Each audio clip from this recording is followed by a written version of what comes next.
Dear students, welcome to ICP Academy. நம்ம statistics இருக்கு இல்லைங்களா, அதை ஒரு ஃபாஸ்ட் ரிவிஷன் பார்த்துடலாம். ஆல்ரெடி படித்தது தான், நான் ரிவைஸ் பண்ணி கொடுக்குறேன் உங்களுக்கு. மெஷர்ஸ் ஆஃப் டிஸ்போஷன் அந்த லெசனில் நமக்கு என்னெல்லாம் வரும். ஃபஸ்ட்டு ஸ்டாட்டிஸ்டிக்ஸில் டேட்டா தெரியணும். Raw data, discrete data, continuous data. என்னெல்லாம் கொஷினில் கேட்கலாம். மீன் கேட்கலாம், median, mode, geometric mean, harmonic mean, combined mean. Raw டேட்டானா என்னங்க, நம்பர்ஸ் எக்ஸுங்கிற வழியில் ஒரு லைனில் சம் இருந்தால் இதை ரா டேட்டான்னு சொல்லுவோம். டிஸ்க்ரீட் டேட்டானா எக்ஸும் இருக்கும், நமக்கு ஃப்ரீக்வன்சியும் இருக்கும். இதுதான் வந்துட்டு நமக்கு டிஸ்க்ரீட் டேட்டா. வித்து கண்டினியூஸ் அப்படின்னா இங்கே பாருங்கள், கனெக்ஷன் இருக்கா, 0 to 10, 10 to 20, 20 to 30 இப்படி கனெக்ஷனோடு இருந்ததுன்னா அது வந்து வித்து கண்டினியூஸ்.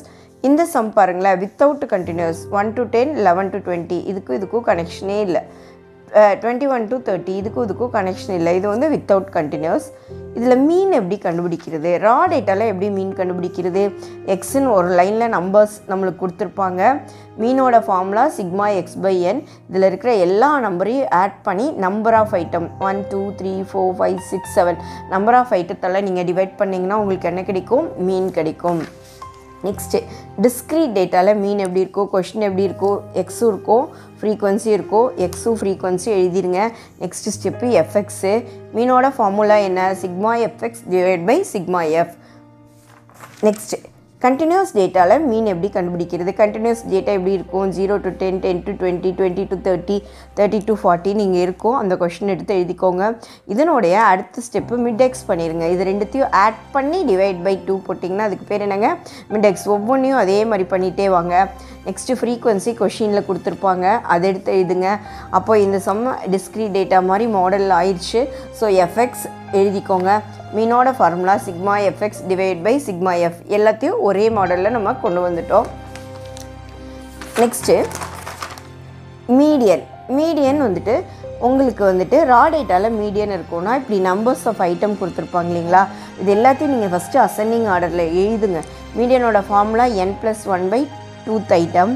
ஸோ 8/2 வருது. 8/2 உங்களுக்கு என்ன வேல்யூங்க, 4th வேல்யூ. மீடியன் மீன்ஸ் என்னங்க, ஒன்றும் இல்லைங்க, நடுவில் இருக்கிற வேல்யூ தான் நம்ம என்னென்னு சொல்கிறோம், மீடியன் அப்படின்னு சொல்கிறோம். இதுவே ஈவன் நம்பராக இருந்தால் மீடியன் எப்படி கால்குலேட் பண்ணணும் அப்படிங்கிறத மட்டும் பார்க்கலாம். ஈவன் நம்பராக இருந்தால் கொடுத்துருக்கிற கொஷினை அசெண்டிங் ஆர்டரில் எழுதுங்க. n+1/2th ஐட்டம் போடும்போது உங்களுக்கு 4.5. இந்த மாதிரி வந்துச்சுன்னா 4th value plus 5th value divide by 2, அதாவது 4th வேல்யூவும் 5th வேல்யூவும் ரெண்டுத்தையும் ஆட் பண்ணி டிவைட் பை 2 போட்டால் உங்களுக்கு என்ன கிடைக்கும், மீடியன் கிடைக்குங்க. நெக்ஸ்ட்டு மீடியன் ஃபார்முலா என்னங்க, எக்ஸ் இப்படியே இருக்கும், எஃப் இருக்கும், குமுலேட்டிவ் ஃப்ரீக்வன்சி போடணும். 9 + 10 19, 19 + 11 30 குமுலேட்டிவ் ஃப்ரீக்வன்சி போடணும். ஃபஸ்ட்டு ஸ்டெப் இது வந்து என் வந்துட்டு நமக்கு என்ன இருக்குது, 50.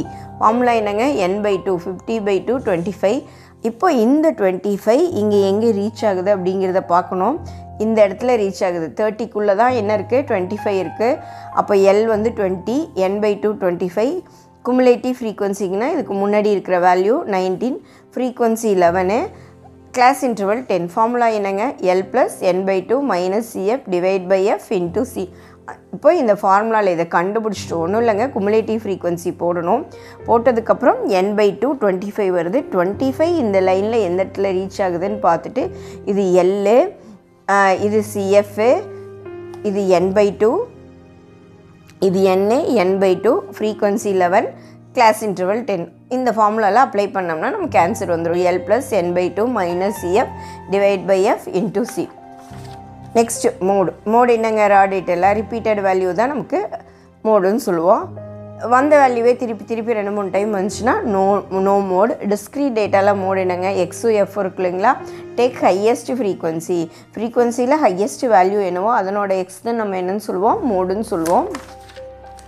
கண்டினியூஸ் டேட்டாவில் மோடு எப்படி கால்குலேட் பண்ணுவோம், ஃப்ரீக்வன்சியில் ஹையஸ்ட் செலக்ட் பண்ணோம். இது வந்து F1, மேலே இருக்கிறது F0, கீழே இருக்கிறது F2. ஃபார்முலா என்ன, L + F1 - F0 divide by 2F1 - F0 - F2 into C.